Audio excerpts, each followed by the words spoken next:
concepts in action as a season plays out. Whatever the reason, if the staff doesn't get the issue fixed in the right amount of time, they might just be cancelled outright, creating another show that jumped the shark and ended before it ever had the chance to leap again. And then there are shows that figuratively jump the barrier to being inconsistent, but still go on. Series that seem to have passed their prime or reached a point that doesn't feel the same, yet they soldier on anyway since it brings the network money. Thus, I return to the examples of Family Guy and The Simpsons. Two shows once seen as the pinnacle of TV that fell off to where now you feel sad watching it more than any other feeling, since you can plainly see the spark it once had has long been blown out, but the decline was so gradual, fans could make an argument for different times when the show really fell off. The inconsistency wafted in over time, so opinions on when the series became different entirely vary. With that idea in mind, I can't help but ask, why does it seem like that issue of clarity doesn't exist at all for a series like Rick and Morty? Yeah, it's easy to point out how there are tons of people that think the series never declined in quality at all, and anyone who says it did is missing the point of the show, but here at the Just Stop channel, we try not to acknowledge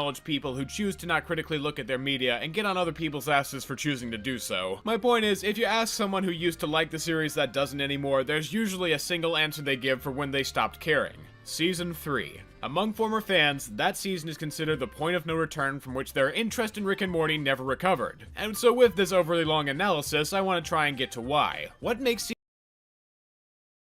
Season 3 so inconsistent compared to the first two that came before it? And beyond that, what makes it so hard to talk about the next few seasons in a similar light? And even further thinking than that, can it recover? Well, the best place to start would be discussing the basic premise, because I got really into that dialogue and anyone that hasn't seen Rick and Morty is probably confused as hell right now. Rick and Morty is a 2013 Adult Swim animated series created by comedians Dan Harmon and Justin Roiland about Rick Sanchez, a drunken, nihilistic play on the mad scientist trope, and his 14-year-old neurotic grandson Morty Smith, as they go on adventures ranging from wacky to dark across the universe, all while they deal with family issues back on Earth. As far as my own involvement with the series goes, I started watching it right before the third season started back in 2017, and so with that in mind, I've gotten to see the dark path this series has taken over the past 5 years in real time. In fact, it was the 5th season coming out that originally prompted me to make this video, but after going through a full binge of the series, I realized the only way to fully discuss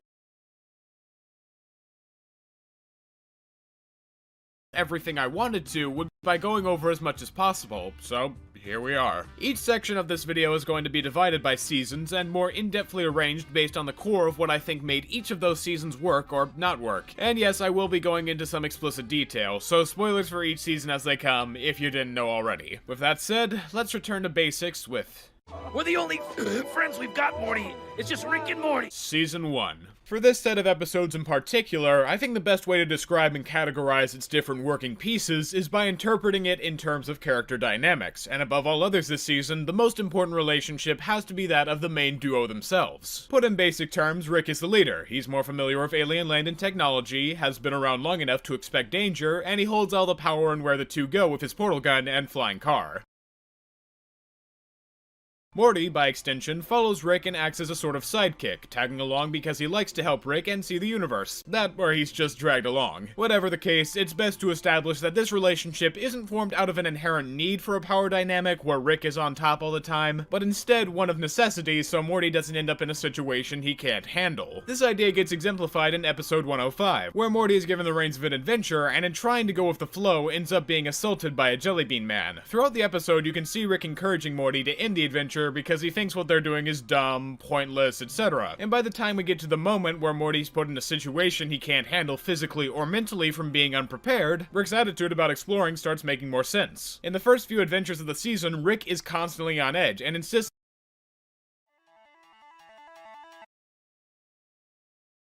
the flow ends up being assaulted by a jellybean man. Throughout the episode, you can see Rick encouraging Morty to end the adventure because he thinks what they're doing is dumb, pointless, etc. And by the time we get to the moment where Morty's put in a situation he can't handle physically or mentally from being unprepared, Rick's attitude about exploring starts making more sense. In the first few adventures of the season, Rick is constantly on edge and insists on leading so he and Morty don't get into scenarios where, well, either of them can be exploited. He wants to protect Morty, though it's a side he doesn't show often, and 105 also helps in showing their original personality dynamic. Rick is a cynical guy molded by the lifestyle he's led, choosing not to show his emotions, often out of a necessity to stay alive, but when needed, he'll always come through for the people he cares about. Morty is almost on the opposite side of the spectrum, being naively optimistic in most cases, and his lack of awareness plus general teenage tendencies end up creating half the problems Rick is forced to fix. Their differing worldviews make for interesting interactions and adventures, adventures, and that contrast also helps when the characters need to keep each other in check or help instill lessons, whether intentionally or not. For example, while it's undeniable that Rick does a large portion of the issue fixing in Season 1, the series itself opens with Rick dragging Morty along to nuke the world. Why is he doing this? Because he's drunk, so Morty has to take control of the situation and stop Rick from doing something reckless. To me, that being the first thing we ever see definitely feels like an intentional choice to show that while Rick is powerful and usually in control, Morty also has to keep the balance, demonstrating that the two really complete each other instead of one having supreme authority. When it comes to learning lessons, going back to 105, Morty helps Rick to see that he doesn't always have to keep his guard up, letting him know that it's okay to have a chill adventure, whereas Morty learns that you can't keep your guard down all the time because people will take advantage. So both evolve in ways that affect them later down the line. In fact, you can see that play out in the finale for Season 1, where Morty is constantly on edge about a party Rick and his sister Summer are having, basically flipping roles from earlier episodes. By the conclusion of 111 though, instead of Morty, the responsible one in this context, being left to tie up loose ends by himself, Rick and Summer help out too, of course while also messing around whenever possible. As a season finale, it shows how R and M's relationship has developed over time, going from in the beginning being about one helping clean up the other's messes to now having the two both contribute, exemplifying that their respect for one another has grown a lot. It's really moments like that where you can see how much they truly care for each other, though Rick is less open about it. He even has instances of actively trying to push Morty's affection away, like in 110, where he says that he uses Morty's stupidity as a cloak to hide from the government. But there's clearly more to it than that by how Rick cries rewatching his memories of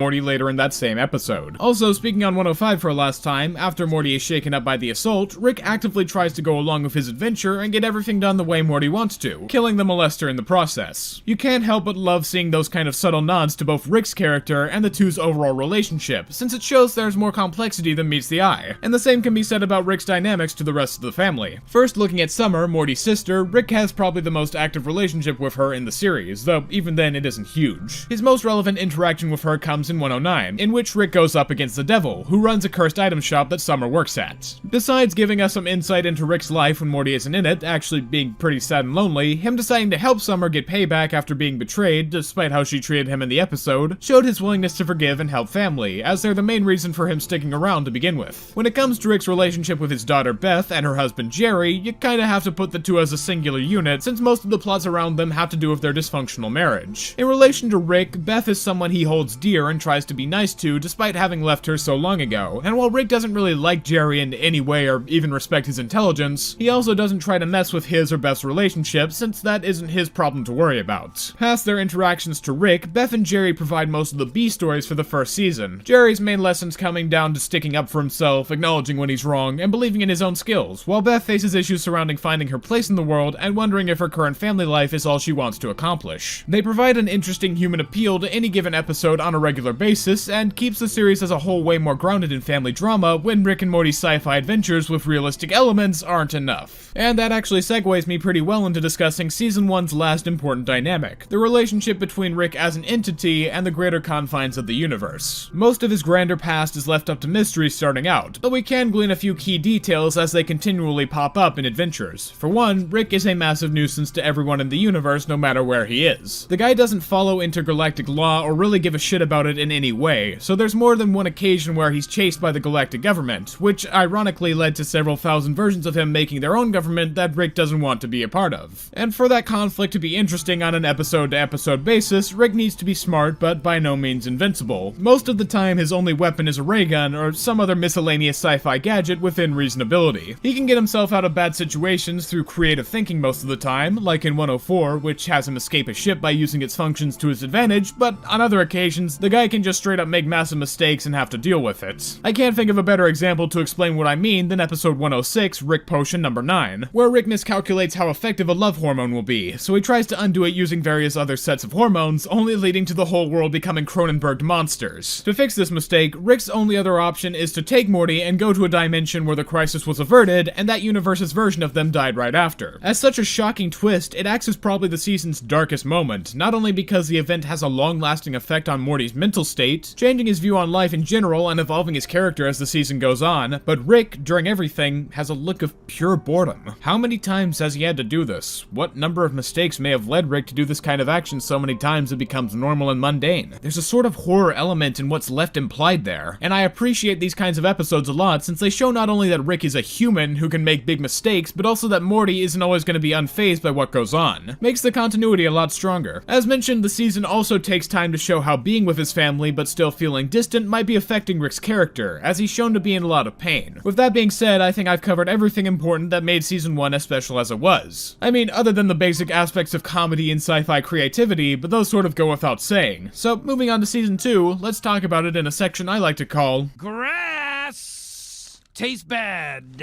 Do I then belong to the heavens? Why, if not so, should the heavens fix me thus with their ceaseless blue stare, luring me on, and my mind higher?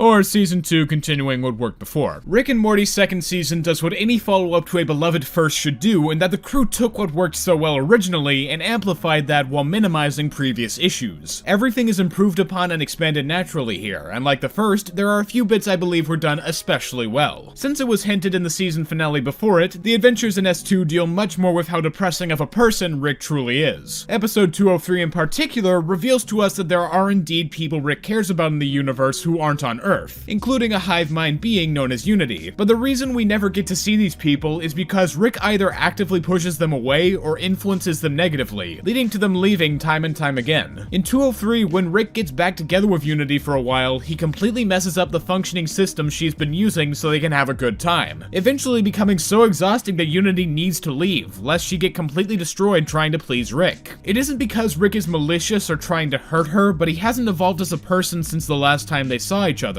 and that inability to change forces her to go, since she and everyone else around Rick are able to mature in places he seemingly can't. To that extent, in episodes like 207, you see how desperately Rick longs to be a part of some in-crowd or social group, regardless of if he has to do something dumb like turn himself into a kid. You see how he can only fit into most crowds for a short amount of time partying and having fun, because when the party ends, no one really wants to be around him, which might explain why he's often so closed off to the idea of friendship or love and only shows it when he feels the most comfortable. There's very much a voice in Rick that longs for deeper attachment with people, but he's not willing to change who he fundamentally is, and so mixed with his unwillingness to open up, no matter where he's staying, no one really gets him. That's why when he almost kills himself in a place visible to everyone for days, he's left to stir there, because no one in his family would know he's actually a really insecure person. I'll get a bit more specific about that when diving into the finale, but throughout the second season you definitely see more instances of Rick being vulnerable and caring about his grandkids. When he's partying with Unity, Rick still takes the time to ask where Morty and Summer are because he wants them to be safe. In 209, during the Purge, Rick makes sure to check on and keep Morty from going too wild and getting angry. And in probably my favorite Rick moment of the series, when reality is breaking apart in 201 thanks to Morty's uncertainty, Rick chooses to give up his own collar with the pretense that he could die. On its own, there's already a really touching scene for Rick, having him give up everything for one of the only people he still cares about, but in the context of what's going on, that action somehow has way more significance. Previously in the episode, reality started shifting due to time being unstable and everyone but Rick being uncertain. He makes it a really important point to be in control of his actions and tries to stop Morty and Summer from messing up, since otherwise another split might occur. At the end of the episode, Rick is forced to split reality up a ton before bringing it back together, but one version of Morty can't get his time sync collar on, so that version of Rick sacrifices himself and gives up his own collar. But no split happens when he does that. That means that in every context or possibility for what Rick could have done when Morty was in danger, he chose to give himself up instead of letting Morty perish. Of course, Rick still makes it out alive in the end, but I can't think of a more character-definingly subtle detail at any other point in the show. In a similar vein to that, as a whole, the Smiths are also given more opportunities to show off their personalities and grow as people. Morty learns in 202 that not all life is worth saving, and sometimes it's better to not get involved in a situation you know nothing about when it'll only lead to trouble. 209 explored how he could be very violent and show outbursts of stress, potentially from some of the adventures he's been going on, leaving space for that to be expanded in his character. Beth and Jerry develop more in terms of their marriage, and come to understand that they might have the most toxic relationship humanly possible, but they're still going to try to keep it up because they want to go against everything for what makes them happy. These developments in the family were also a good setup for the season finale, which I still consider one of the best episodes in the show for several reasons. Bird Person, one of Rick's closest friends from his days as a rebel for freedom across the universe, is getting married, but Rick doesn't want to go because he thinks opening up is going to only cause problems and make it easier for him to be caught off guard. Needless to say, by the ceremony, Rick warms up to being a more accepting friend for the sake of Bird Person's happiness. And right when that happens, the galactic government, who Rick has been shown to be fighting since 101, appears and kills Bird Person right before Rick's eyes. The one time in who knows when that he decides to genuinely not be cynical and drop all pretenses to show affection for someone in an open setting, that person is taken from him with no remorse. If you were in that situation, Rick's next line of action would only make sense. He takes the family and tries to find another Earth for them to live on, away from the galactic government. He isn't doing this just to save himself and keep the family from talking, but because he wants to protect the last important thing he has as tightly as he can so it doesn't leave his grasp like Bird Person. Once again, in doing so, Rick closes himself off emotionally and tries to act like everything is completely fine. But after he hears Jerry argue about going back home instead of giving up the family's lives for him, and the others go against it for different reasons, Rick realizes he's doing the same thing he's always done to unintentionally push people away. He doesn't embrace change due to his experiences, and that preconceived emotional dissonance eventually makes others worry. Beth worries about Rick leaving again if they don't go along with him, and the kids say they love Rick even if they don't know how to feel about him right now. The only person without any bias behind tolerating Rick's dissonance is Jerry, since he has the least emotional connection to him in the first place. And I think it's that voice which compels Rick to turn himself in. Hearing one free thinker among the people he's kept at arm's length, listening to someone who says what he deep down wants to hear, Rick gets that he can't help his family as is, and that with each passing day, his choices are only making life worse for them, which he doesn't want to do. So in an ultimate act of taking accountability for himself and thinking of the family first, Rick leads the galactic government right to him, choosing an action based solely on keeping the last people he cares about out of the crosshairs his own friends got caught in, hoping that the Smiths can live a normal life on Earth. Well, as normal as it can get with the galactic government having taken control. Rick might have infinite families and infinite universes, but with this one choice, he drops any previous nihilistic beliefs and chooses to say,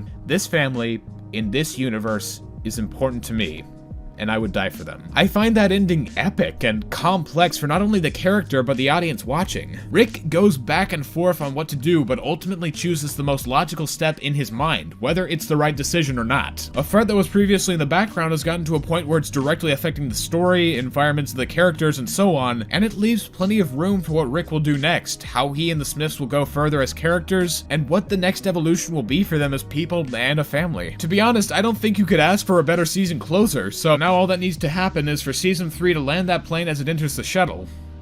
But like the AVGN trying to land the aircraft in Top Gun, I guess the forces of nature had a mission to make that reality impossible, no matter how many universes we have to travel to. We shouldn't take things for granted. Are you saying granite? Well, yeah. It's granted! But Icarus went higher and higher, dazzled perhaps by the dizzy incandescence of waxen wings. Or how Season 3 started the downward spiral. If you look at most discussion videos around the third season of Rick and Morty, in regards to what it did that made everything feel so different, a lot of people's go-to is episode 303, otherwise known as Pickle Rick. And don't worry, I'll have plenty to say on that in the grander scheme of the narrative I'm telling, but I'd say the problem started long before 303, all the way back at the season premiere, the Rick Shank Rickdemption. Having just described the intricate details and theming behind 210, you should have some adequate context for where we left off in the story that this episode is picking up from. And I'm sorry, but whenever I look at this, all I can see is something that wasn't made with a prior plan in mind. Just look at Rick's motivation described in the episode. In-universe, he explains that his reasoning for turning himself in was to take down the galactic government from the inside, and in the process kick Jerry out of the family. And sure, to an extent you can reason that he also has the underlying idea of helping the Smiths, as he didn't need to save Summer and Morty when they came looking for him and got caught by the Citadel of Ricks, but even under that assumption, there are so many questions to raise. First, the idea of taking down the government from the inside is completely separate from the motivations he was shown to have in 210 on a logical level. Sure, in 210 the galactic government was able to find him and his friends after years of hiding and fighting against them, but it's not like Rick wasn't always wanted by the galactic government since episode 1. With that in mind, considering Bird Person mentions how he, Rick, and tons of their friends have been wanted by the galactic government for so long,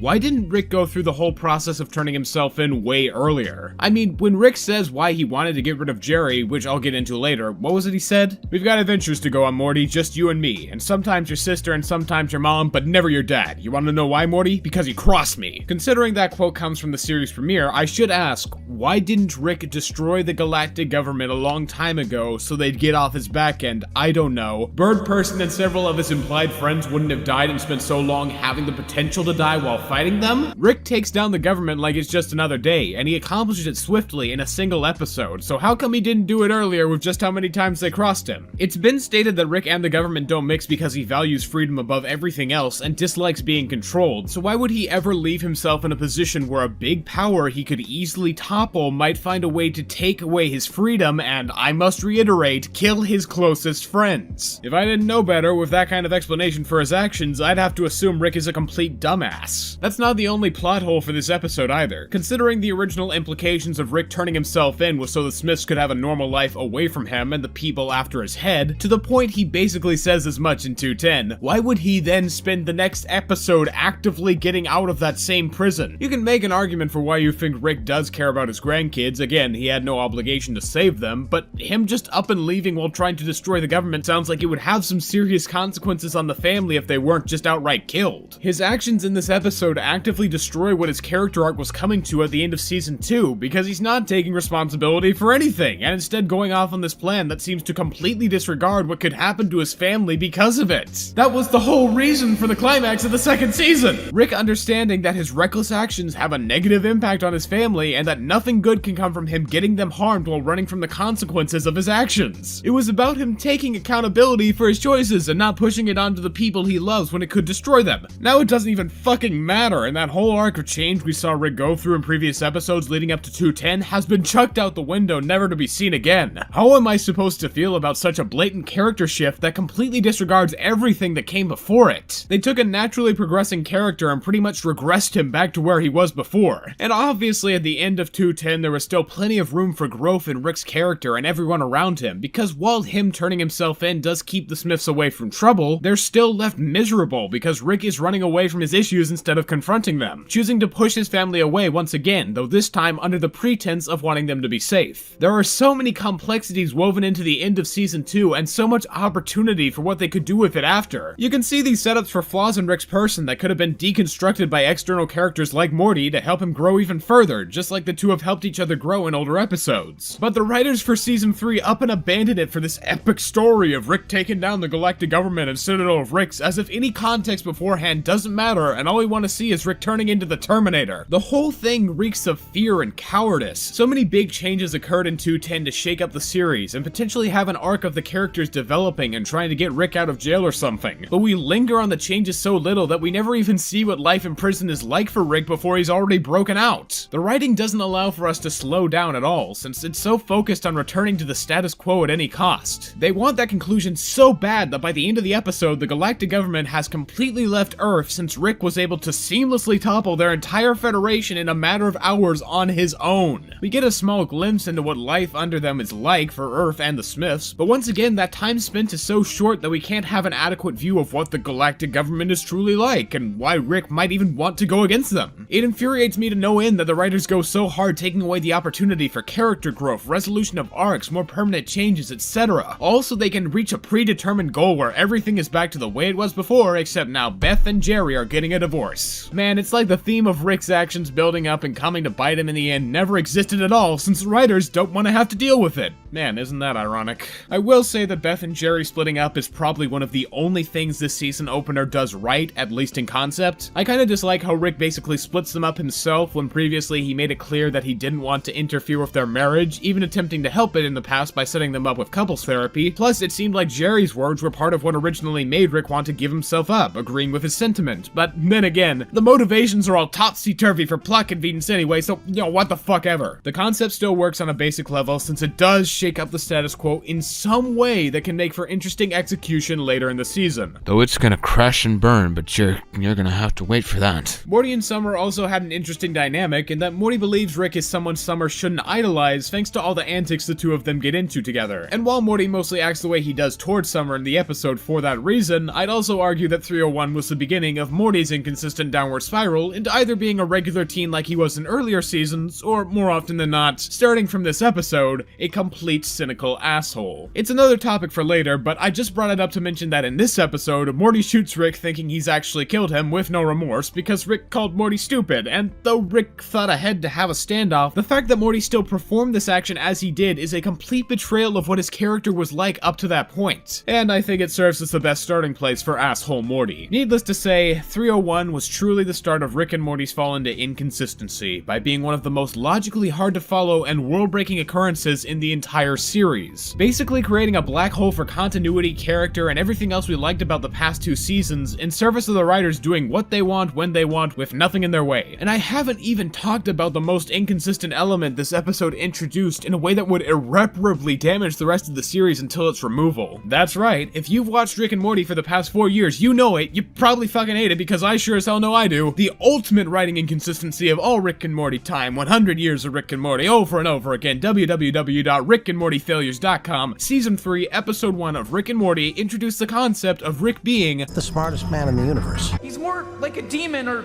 a super fucked up god.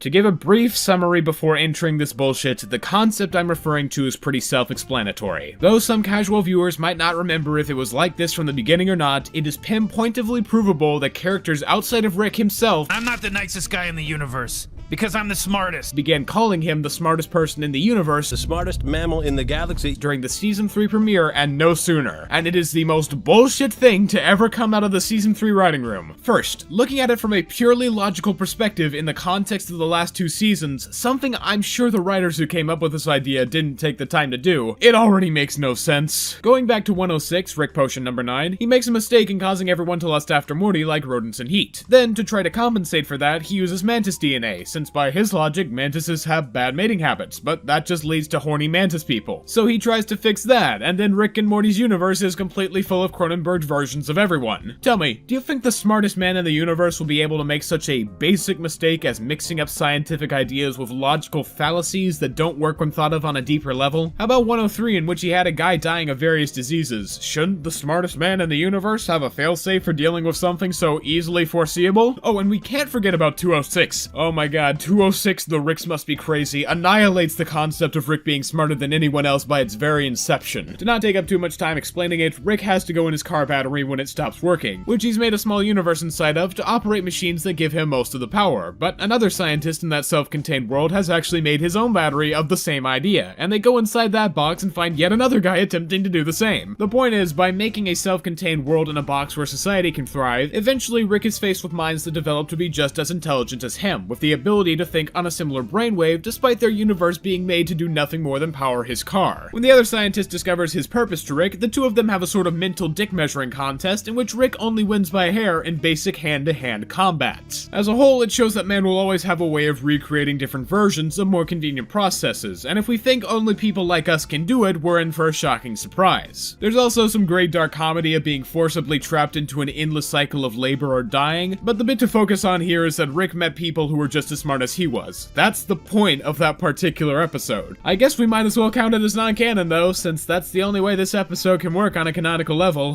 Why did they do this to me?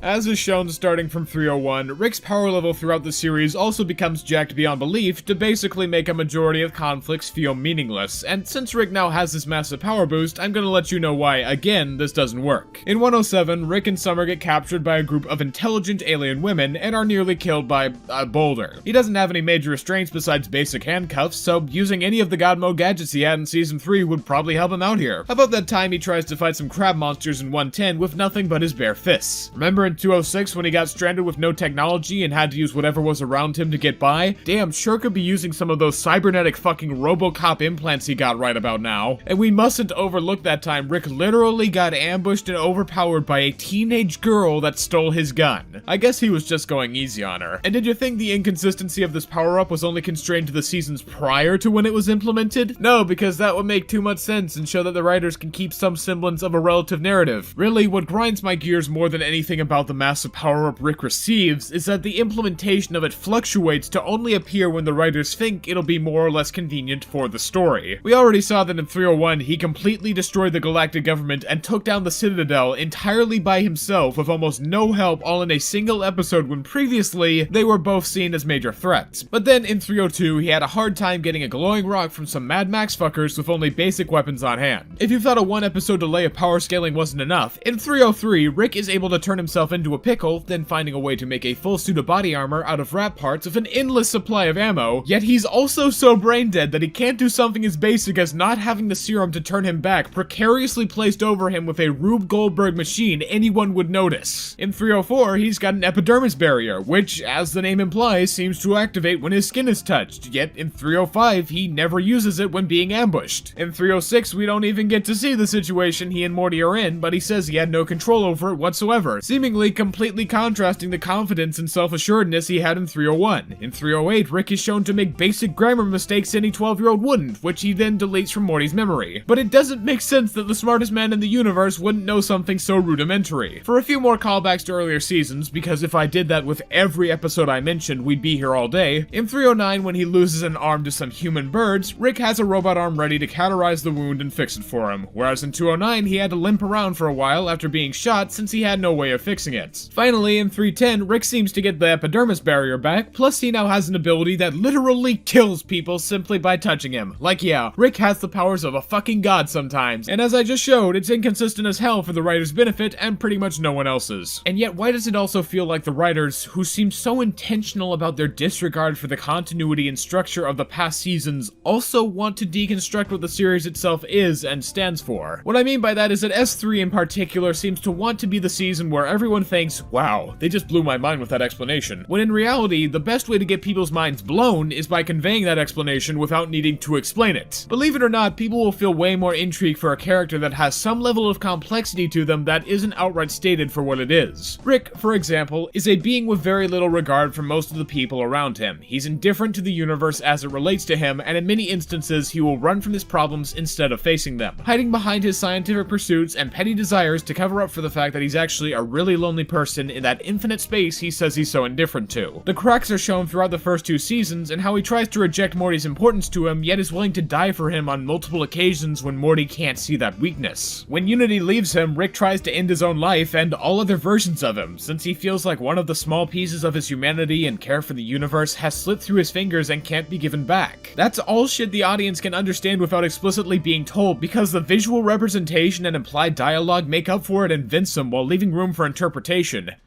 Now, we can talk about Pickle Rick! Rick! Rick! Rick! I'm Pickle Rick! Chances are, if you've never watched Rick and Morty or looked deeper into it beyond this video, Pickle Rick is still a meme, if not an image you've seen or heard of. In a way, its relevance has kind of transcended Rick and Morty as a show. First, it was simply the phrase, I'm Pickle Rick! The image was iconic for a while, people went nuts. Then, long after its relevance faded, the meme got brought back with the phrase, I shit you not, he turns himself into a pickle, funniest shit I've ever seen, which goes past the original image and phrase to become a meme unto itself based around a reference people are assumed to already get. Pickle Rick as an idea is so widespread and understood that making fun of how unfunny it is became a joke on its own, but the meme isn't the only reason people dislike the episode Pickle Rick. No, the main reason for people's disdain of this episode comes down to one character. Her name is Dr. Wong, and she's a regular Earth therapist voiced by Susan Sarandon. There's really nothing all too special about her as a character, and hell, she holds almost no relevance to the series other than in this one episode. In fact, she has only one purpose: to act as a direct mouthpiece for the writer. For context, Rick has turned himself into a pickle to get out of going to family therapy, and through his fluctuating intelligence, he left the anti-pickle serum out in the open for Beth to grab and take, making him have to create a bodysuit from rat parts to look for the same serum. I could assert that it'd be easier for him to make a new serum as the smartest man in the universe, or that he could have had a backup serum in the first place since having a plan B seems like an obvious thing someone with basic intelligence would do, but I digress. The writers need this situation to work, so Rick has to come to therapy. That's all the scenario is meant to do. Logic of the series be damned, they need Rick in that fucking chair so he can talk to the mouthpiece. So throughout the episode, Rick has kept himself from airing out his issues, instead going on a violent rampage with scientific machines he probably shouldn't have been able to create. In a way, you could see his scientific pursuits as a drug or vice, but unfortunately, the show won't let you come to that conclusion on your own. Instead, the mouthpiece is there to spoon-feed you. Open up, baby. She's here to explain everything so you don't have to think. In a 2-minute or so speech directly to Rick, the therapist says exactly what I did, but slower, speaking as though she knows exactly who Rick is after only just meeting him, and deconstructing Beth a bit as well, which, again, we could have gotten without the explanation. The writers are communicating to us with this detailed speech that they think the audience can't get themes. They can't interpret anything. There's no room for us to infer because it's been laid out with no subtlety or class. It is the pinnacle of tell, don't show, and you feel every painful second of it as this nothing character prattles off about the complexities of someone we as the audience should be able to understand through the story. To put it in an easier way, it's lazy and condescending with a complete disregard for what storytelling is, and tells us that the writers don't trust our own ability to interpret media. That's why episode 303, Pickle Rick, is hated. And just like every other aspect of Season 3, how it's handled is more inconsistent than you could possibly imagine. The often dismissed episode 305, The Whirly-Durly Conspiracy, only 2 episodes later, implements a somewhat similar idea of having the characters discuss their traits to one another, but execution can make all the difference. In this case, it's not one random character monologuing to another before that other character does the same in an uninterrupted response, but Rick and Jerry arguing back and forth over why they hate each other's guts. This scenario works a million times better than Pickle Rick for a myriad of reasons. 1, Rick and Jerry have always been openly unfriendly to one another and shown disapproval for how they act. But in this episode, they were having fun together until Jerry decided to go along with a plan to get Rick assassinated. This argument between them is happening in the aftermath of that, so not only has the confrontation been building since the start of the series, but it also works as the climax of the episode, which set the situation up naturally. It doesn't feel like we were handheld to this conflict. Secondly, neither side is fully in the wrong or right with their arguments, mixing objective with subjective observations the audience can choose to agree or disagree with, so neither is a mouthpiece for one specific set of ideas. And thirdly, Rick and Jerry are characters we've already gotten to know over a long period of time, partially through the two's interaction, so it makes sense not only to the audience but to the characters in-universe that they would have so many observations about one another. They lived together and talk on a daily basis. This episode basically does everything Pickle Rick was unable to, and the one after 305, Rest and Ricklaxation, continues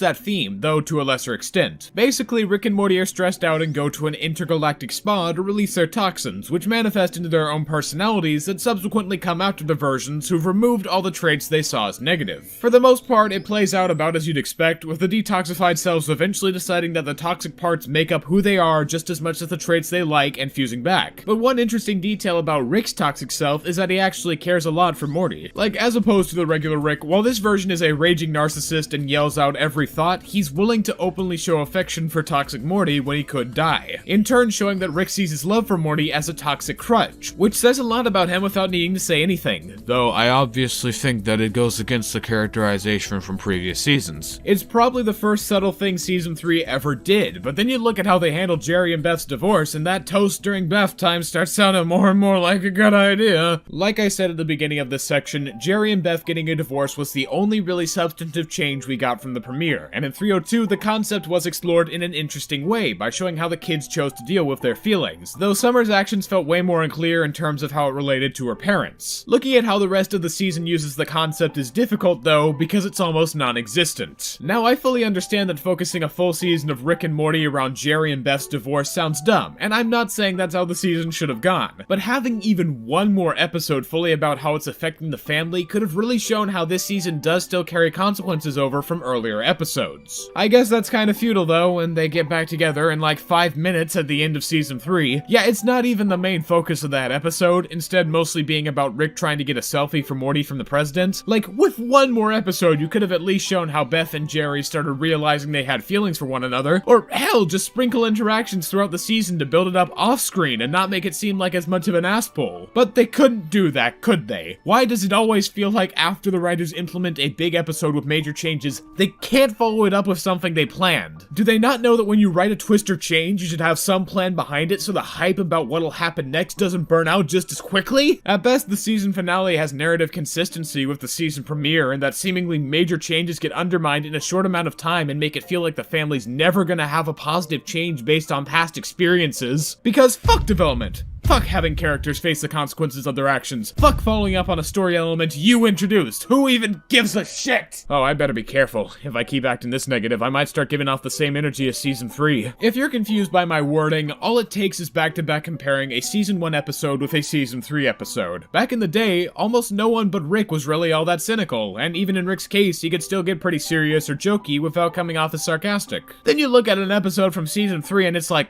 ugh, what happened? Rick has gone from a kind of sarcastic, nihilistic, but still fun-loving old guy to a fucking YouTube commenter. Everything he says is so full of utter disdain, or like he's completely done with everything, but like, not in a fun way. It makes sense that he wouldn't care too much about the world, that's kind of his thing, even though the second season was supposed to be the start of that philosophy being turned around, but at least in the first 2 seasons it felt like he could express other emotions and was like, an old guy. I don't think Rick ever feels anything besides anger and sarcasm throughout the whole season, and weirdly he mentions YouTube, cat videos, Reddit, and more, like, why would he look at these things? Rick is stated in season 2 to be an 80-year-old man, Though in season 3 they go back on that and say he's 70. Am I to believe that he watches cat videos and looks at Reddit? The closest thing to modern references Rick made before season 3 were a reference to The Purge, an R horror movie, and Inception, a very big movie, which I could understand. These newer references just feel entirely shoehorned in and unlike something Rick would know about, let alone use. And unlike before, Morty's no longer there to balance out Rick's cynicism, but instead uses it to fuel his own angry rants. Rick and Morty's relationship was a perfect, easily executable dynamic that did wonders for conflict as well as resolutions. Rick offered the universal experience, tech, cynicism, and moral ambiguity, while Morty gave a straight man for the viewer with a focus on optimism, teenage idiocy, and exploration. In tandem, they teach each other lessons using their different worldviews, and find that one could never really function as well without the other, you know, in their own dysfunctional way. Their relationship in season 3, on the other hand, could be more compared to an old married couple who stayed together for the kids. Morty's switch from regular teenage kid to outright cynical asshole is, say it with me, really inconsistent in season 3. And more often than not, the latter takes over. Honestly, Morty becoming wiser to the universe around him and its inherently bullshit nature sounds like a place his character would go. But the fact he got that shit so early on with little to make the progression seem natural beforehand really makes me believe the writers didn't think this idea through. I mean, we've got like 80 confirmed episodes left to go of this show, and Morty continues being an asshole throughout season 5, spoiler alert. So we've seen him in this less dynamic relationship with Rick for longer than we've seen the relationship that worked, and the longer we see it, the more we realize how annoying and unlikable it is. Beth's attitude has also taken a sharp turn. Whereas previously she was a doting but irresponsible mother, sad drunk, and insecure cynic who constantly worried about her place in the world, in season 3 her cynicism takes a left turn into the mean-spirited, becoming more about how mad she is over whatever problems she or Rick cause, becoming much harder to watch. But the worst of those hit by the cynicism bomb has to be Jerry for sure. Before, he was a bumbling dad with insecurities about his own worth and a constant want for approval, matching with Beth to create a really toxic relationship they wanted to make work. He was also a bit of a sarcastic guy, oftentimes not realizing how dumb he truly sounded. For season 3, they cranked the sarcasm and insecurity up a ton and removed the likable traits from his person, becoming the worst character of the show. I hate season 3 and beyond Jerry with a burning passion. And while sometimes the writers can use that anger for laughs or fun storytelling, I can't help but think he's gone through a massive downgrade from the first 2 seasons, which gave him traits you could actually sympathize with. Back then, there were episodes that built on he and all the other family members' characters that seemed to affect them and change their viewpoints in future episodes, but now there's no consequence at all. The second season's ending partially worked so well in terms of development for multiple characters because the traits they exhibited were already foreshadowed and shown in smaller doses over the season, all culminating in the finale where minor instances felt important. All the end of season 3 does is show that nothing mattered as long as the original status quo was maintained, and that's so goddamn disappointing that it hurts. I would like to mention one saving grace, however. Episode 307, The Ricklantis Mix-Up. You might be wondering why I haven't mentioned such an episode up to this point, and that's because it actually doesn't relate to anything going on with the Rick and Morty we follow normally. Instead of that, 307 offers an exploration of various Ricks and Mortys living in the Citadel going about their daily lives. In a way, you could see it as completely isolated from the rest of Season 3, which might explain how it became one of the best standalone episodes of the entire series. The Ricklantis Mix-Up is indeed set within the Rick and Morty universe, and uses that universe well to construct its narrative. But at the same time, this episode in particular almost feels like a completely different show compared to the rest of the season. Dare I say, it rivals some of the most straightforward approaches to concepts that Season 1 and 2 handled brilliantly, not containing any pretenses or winking at the camera, just a story carried out as it is. You feel for the various Ricks and Mortys involved and see their distinct personality traits, even if they're quite literally the same person strung out across a multitude of dimensions. Whether it's a new Rick cadet and his jaded older Morty superior, or a group of Mortys trying to find their place in the world, their circumstances aren't treated like they don't matter, despite the fact that easily could have been the road the writers took, considering we'll most likely never see most of these Ricks or Mortys ever again. Since these circumstances are treated like they're important with characters we come to like in such a short time though, it makes the episode's execution of themes all the more poignant. Using the stereotypical archetypes the show has built for Rick and Morty, one being smart and useful, the other dumb and ignorant, 307 creates an unexpected narrative around racial discrimination, showing an underrepresented, laughed-at Morty candidate running for office who, after he gets in, still has a council of Ricks telling him what to do. The older Morty cop also demonstrates the assimilation of minorities into a corrupted system where they act like they're abusers to fit in. Other themes like unhappy complacency in the workforce and lacking a motive to go on are also touched in the episode, which has so much to say about society, the world, and morality while still brilliantly fitting into the Rick and Morty canon. That Morty running for office that I mentioned before was actually Evil Morty, a character set up in Season 1, and with the position he's in at the end of 307, there's so much potential for what could be done with him. So the story works as both a standalone plot and piece that's foreshadowed to affect the main characters later on. Everything about it is just so perfect. I have no idea how it could have come out of Season 3, but nonetheless, if there's any episode from Season 3 to give praise, it's the Ricklantis Mix-Up. With that one positive out of the way, we come to the conclusion of Season 3. I already described how the finale was a mostly non-sequitur installment about Rick fighting the president while Beth and Jerry got back together like their breakup could have easily been resolved at any time, but it does represent a good descriptor for the season as a whole. There was little aim throughout it to create any kind of cohesive narrative between its overarching plots and characters, instead relying on small speeches or singular events to justify big changes being taken back or considered invalid. Stuff happens in the season that you'd expect would have an effect on the cast, which the writers implemented in both seasons prior, but by the final climax of Season 3, everyone is about the same as they were at the start of the season. Beth and Jerry are slightly more assertive about their parenting style, I guess, but beyond that, no one has gone through a major change. No big revelation has shaken the status quo or given us a new outlook on someone like we've never thought of them before. 310 just does nothing as good as season finales prior, and it goes out with a whimper instead of a bang, leaving more viewers unsatisfied than not. It doesn't surprise me that after such an ending the series would start to heavily decline in ratings, and by the time the crew realized it was too late, they were already falling deeper into the hole of inconsistency.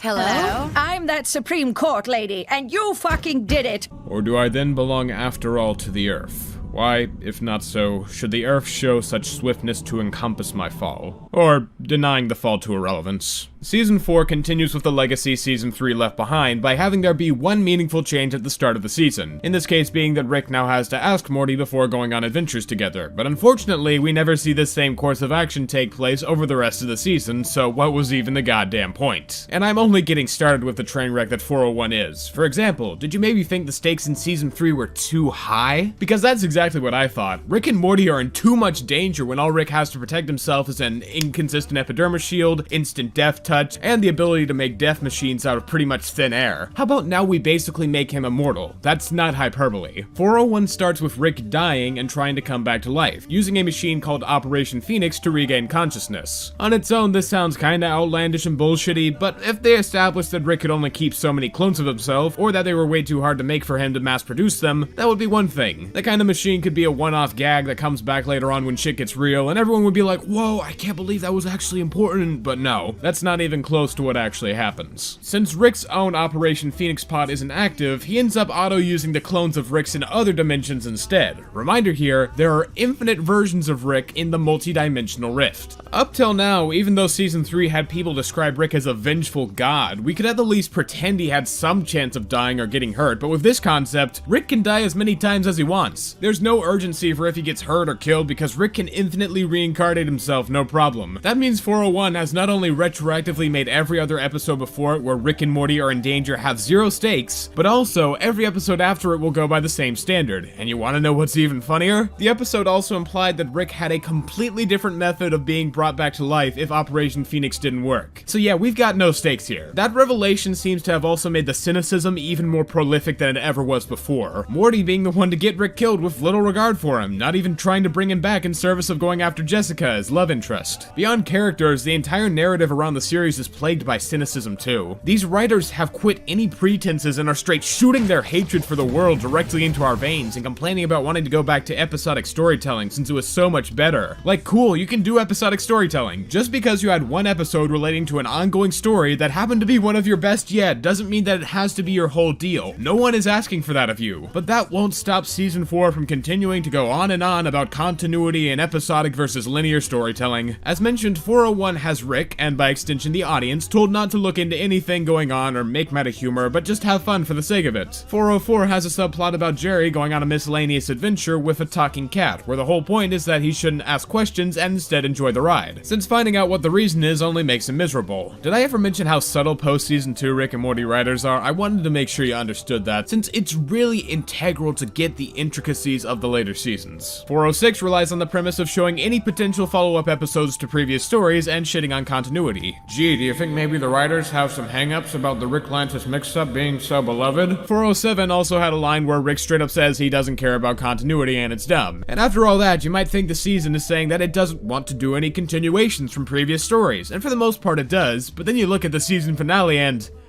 they make a second episode based around a concept that was introduced in the previous season where Beth was given the option to clone herself and go, wait, what do you fucking want me to think? This whole season you do nothing but mention how stupid and meaningless and inconsequential follow-up storylines are and that episodic shit rules in comparison, but then, after all of that, when Rick and Beth's relationship hasn't been all that interesting since the second season, you want me to care about something set up before. Fuck you! How do you people think? This is not how writing should work. In fact, while we're on the concept of continuity, how about we discuss more of Season 4's groundbreaking world fuck-ups and inconsistencies? Generally in Season 4, it appears there were more episodes that tried to debuff Rick and make him a little more vulnerable, but he's still considered the smartest man in the universe here, and we've seen what he can do, so him having less power in a few specific instances only makes me wonder, why? And the key phrase in that sentence was more episodes, not all episodes, because in the instances where Rick does have god strength, it's far worse than before. In 402, he instantly conjured a Tron-like battlesuit with powers like Cyclops from X-Men that he uses to obliterate an army of lizard people like it's nothing. In 403, he's got anti-booby trap armor that protects against all traps. 405, he's got a weapon that can pause people instantly for seemingly as long as he wants. 407, Gundam suits activated in seconds. 409, he tries to fight a literal god. Rick has an episode where he goes toe-to-toe with a god, and the show still wants us to have moments where he can barely fight. In 406, he fights a guy called Storylord with his bare hands and gets his ass beat. Why not use his laser hand, or his epidermis shield, or his instant pause button, or his instant Gundam suit, or his instant Cyclops suit? Not like it'd matter if he died since he's got Operation Phoenix to resurrect him. I could go on like this for days. The show made me this way, I didn't choose it. Oh, and did I mention magic got introduced in the show? Like, actual magic that is stronger than science, which Rick is able to harness and use to his benefit way more easily. But then he decides to not use it ever again for no reason besides saying magic actually sucks because he had a weird dragon orgy. Even if this Rick decides he doesn't want to use it, why hasn't there been any other Rick or Morty that did? Why hasn't the Citadel switched to a magic system when it would greatly benefit them all and grant infinitely more power? Why hasn't any other antagonist used magic? These are the kind of questions I'm forced to ask when you introduce such broad topics without any thought, show. You did a bad. So now you have to go to the timeout corner and think about what you've done. To cap off season 4, we got episode 410, Star Mort Rick Turn of the Jerry, which not only has a stupid, barely pronounceable name, not only undermined the rest of the season's narrative about not bringing back returning ideas from previous episodes, not only underpowered Rick and tried to make it seem like he was ever in any real danger, not only tried to make us feel for Beth and Rick when their relationship was only explored in 409 and nowhere else this season, but it also set up how the other Beth, who may or may not be a clone, is awesome and accepted by the family, and that we'll probably see her more often. But guess what? By the start of season 5, she's nowhere to be found, and at best, we get a short cameo from her in episode 502, but nowhere else. When it comes to continuity, season 4 may very well be the most inconsistent so far along the journey, and like season 3 before it, the finale really summed up all its issues in a nice little bow. But honestly, the overall episode quality consistency for season 4 was kinda better than season 3, with more entertaining one-offs and less outliers on both sides on the spectrum to bring down the value of more middling episodes. Sure, the inconsistency is at an all-time high in one way, but in another, it's not nearly as bad. So, as season 4 comes to a close, we have to only be going up from here, right? Right? Right? Fuck you, I'm real. I'm the smartest man in the universe. Probably not even wrong, but that's just it. I'm not a man. I'm God. To punish me for not believing in myself or for believing too much. Too eager to know where lay my allegiance, or vainly assuming that I already knew all. Or how season 5 makes me confused.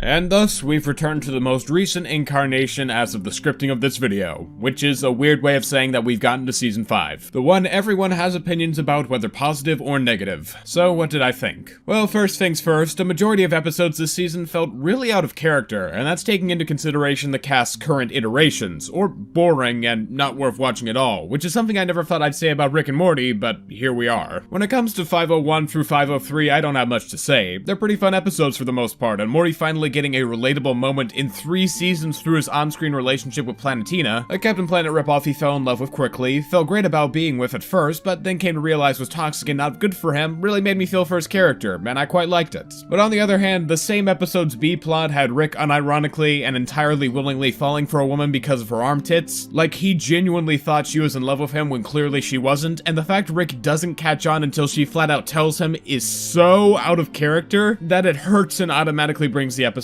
down in my eyes. 504 follows the same narrative by having Rick completely unaware that Morty used a horse sperm collector to get off and contaminated a tank of horse semen, leading to a bunch of sperm monsters attacking. And saying it out loud only makes me realize just how stupid that concept is, and I thought it was fucking moronic before. Seriously, it's gotta be the worst episode of the entire series by far, not only since the whole thing could have been avoided by Rick having some basic sense and reading Morty's obvious body language, something you'd think the smartest man in the universe could pick up on, but Morty's also weirdly characterized as being really innocent and unable to lie, which I did not understand at all and made no sense. Beth and Summer were there too to unironically talk about men being sexist to them because they couldn't handle planning or fighting. Like, this is the kind of shit you'd see Rick and Morty parody in any other episode. 406 had a whole segment making fun of the dumb standards of the Bechdel test, but this?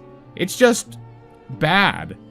And really unlike the personalities we've come to know. There's no sarcasm, the writers really want you to think this is a serious theme they're covering, and it's really bad and unfunny. I have no other descriptors. Oh right, I almost forgot. The whole problem being faced was Deus Ex'd away by getting a group of fighters out of nowhere to help. I think it's safe to say no one other than the animators gave a shit about this episode. 505 was a real mess, with Morty and Summer trying to impress this new kid who never gets any development or characterization at all. In trying to impress him, they use Rick's talking car, and the car blackmails them into doing what it wants, but the car changes motivation and wants so many times throughout the plot that it's hard to keep up with and doesn't flow at all. The best I can say of this episode is that the subplot of Rick getting Jerry to hang out with hell creatures that love pain was kind of interesting and in character, though it didn't really go anywhere narratively. And by 506, Rick goes back to being weirdly stupid, so it's hardly worth mentioning. For that episode, Rick fights the president again while trying to get a pardon, and he's oddly scared of the president for whatever reason. The power dynamics have completely shifted compared to 310, where Rick effortlessly fended him and the Secret Service off, now being rivals of some kind.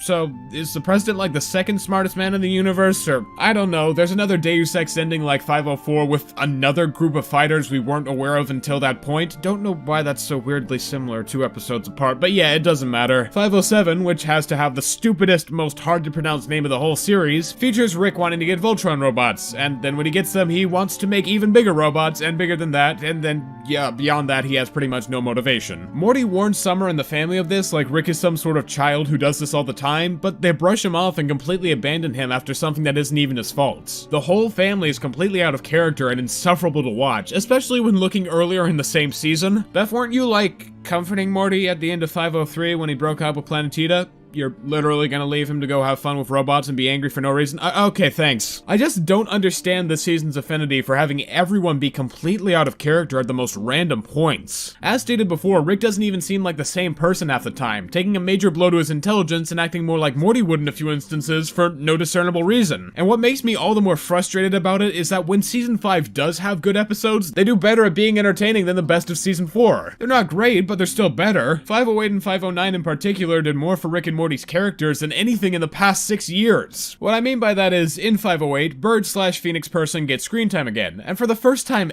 ever, we get some background on Rick's past, seeing fragments of their relationship scattered around while Rick tries to get BP back to his senses. Having a moment where Rick acknowledged for once that he still cared about someone despite there technically being infinite versions of BP felt nice, but at the same time, with how much Rick has regressed since Season 2, it ironically doesn't feel like something he'd be willing to say. Also, I'm still not all too satisfied with the conclusion, considering this backstory was built up since Season 2 to be complex and meaningful, and Rick runs through most of it like there's almost nothing important to mention. 509 carries those same continuity problems over by being directly about Rick and Morty's relationship being toxic and loveless when that type of relationship only sprung up because of the bad writing decisions made in Season 3. Before that, there was an obvious established bond between Rick and Morty that expressly got questioned and reaffirmed in 111, where Bird Person asks why Morty chooses to stay with Rick despite all the trouble he causes. There, Morty has the opportunity to stop going on adventures with Rick by simply not cleaning up a mess he caused, but instead, Morty does the opposite, since he realizes Rick is a more complex person than just an asshole, and that stopping their adventures won't be good for either of them in the long run. Their relationship had its ups and downs, but in the end, each had moments showing they cared for each other, so in those worst times, the two knew it wouldn't be worth ending their adventures over, since through those adventures, they were helping each other grow as people. That's part of why the end of Season 2 stung so much. Morty thought that Rick had abandoned them and not grown at all, choosing to do the thing Morty decided wouldn't be good for them. But in his act, Rick was actually showing the greatest moment of selflessness he could, whether his family could understand or not. So how did we get to 509? Where a mental patient who appears here and nowhere else can plainly tell that Rick and Morty's relationship is abusive and unfair. That sense that the two are helping each other grow was completely lost and forgotten in favor of cynicism around wacky concepts and an inability to grow them as people, which is why I can't stand when in 509 Rick has to be taught basic fucking empathy from some crows. Like he never knew anything about understanding others' pain. With that in mind, all I can think when watching 509 is that it's a culmination of someone trying to deconstruct the toxicity of the last few seasons without taking into account the first few seasons, since if they did, that deconstruction would end up turning to dust and blowing away in the wind, unable to ever be reconstructed. Basically, when put into the context of only Season 3 through Season 5, it does have some bearing and a point to make, but when put into context of the entire series, it only illustrates the ultimate representation of everything that went wrong with the series along its gradual fall into inconsistency. The two even decide to split up at the end of the episode and immediately get back together for 510 since that's what the writers need, and I've got just as many thoughts there as for this episode. I know I've spent half this video doing nothing but going in-depth on episodes and showing their inconsistencies in relation to the rest of the given seasons they belong to, but I don't think I've ever had a more mixed opinion about anything from this series than I have for the finale of Season 5. Buckle up,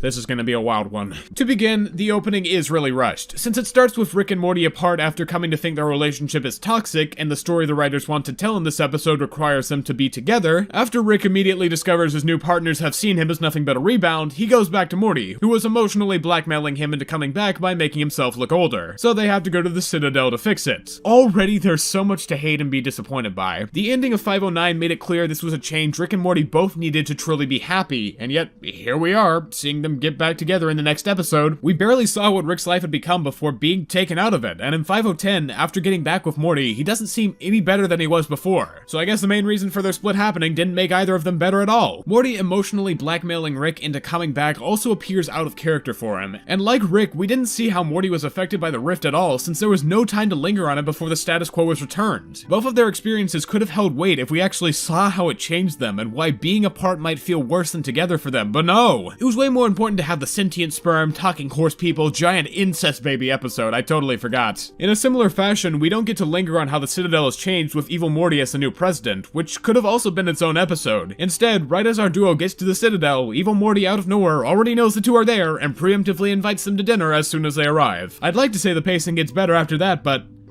That would be a fucking lie. For the next few minutes, Evil Morty does nothing but info dump about how Morty is indefinite in the universe and that the Ricks make sure Mortys are created so he can always have a partner in every version, and all I'm thinking while listening to this explanation is, well, that's a nice way of saying you bullshitted a whole reveal that never had any build-up beforehand to indicate that was happening. How else can I take that? There's no way that was the intent of the writers in seasons 1, 2, 3, hell, even 4 or 5. All this confirms to me is that when Evil Morty was revealed as far back as season 1, there was no idea for where that would go. And this conclusion honestly doesn't make sense. After Evil Morty reveals this whole selection process for the R plus M we follow, Rick is questioned on whether he'd have gone back to Morty if the crows didn't leave him, and he's shown not knowing how to answer that question. All I have to say to that is bullshit. So writers, you're telling me that Rick had no attachment to the Morty he was with, and that he'd be willing to trade them in for a pair of crows any day. Have you fucks ever watched the first 2 seasons? Genuine question. I've gone over this so many times you should probably already know why this doesn't work at all, so I won't even bother repeating myself, but you ought to know at this point, and that makes no sense whatsoever. And I do find it hard to care about any of what's going on when Rick is so nonchalant about everything. Morty says he wants to go to the Citadel. Damn, hitting the ground running with a Citadel episode. Evil Morty invites them to talk when previously the duo would have no knowledge that he was Evil Morty. Fine, I could eat. But the second he reveals he's evil, we're gone. Even Rick's backstory, the mystery we as an audience have been teased at for so many years, gets exposed to Morty. And what's Rick's response? Whoa, dead wife? Yes, now everyone can shut up about it. How am I supposed to care about all these bombs being dropped when Rick's constantly winking at the audience about every trope or idea being utilized? While I'm on that backstory, I should mention that the fact it turns out it's Rick's joke backstory, you know, the one we were led to believe he created to fool government agents and make fun of the sad backstory trope in 301, is his actual backstory, comes off as nothing but lazy. There are infinite possibilities for Rick's backstory and how it could have been handled, but they decided the best way to go about it would be by acting out the very trope Rick was originally making fun of before it became canon. Are you shitting me? It doesn't matter how good a backstory it is when fundamentally you're missing the original point. I do like some aspects of the backstory and Rick's affiliation to the rest of the multiverse, but at the same time, it's impossible for me to accept with how blatantly it doesn't understand. At the same time though, there could be an argument made that Rick acting like that backstory was a joke could be part of the facade he's putting on mentally, acting like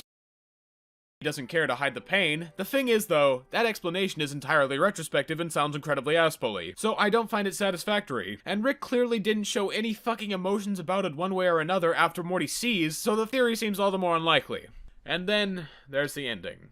The part of this finale that everyone seems to like, and honestly, I agree. If one positive came out of episode 510, it's having Evil Morty destroy the concept of Rick being the smartest person in the universe to open up a much wider array of stories to be told, which I like to call the first 2 seasons, you fucking idiots. Of course, after 3 goddamn seasons of Rick being the smartest in the universe, the crew finally deciding to revert it is a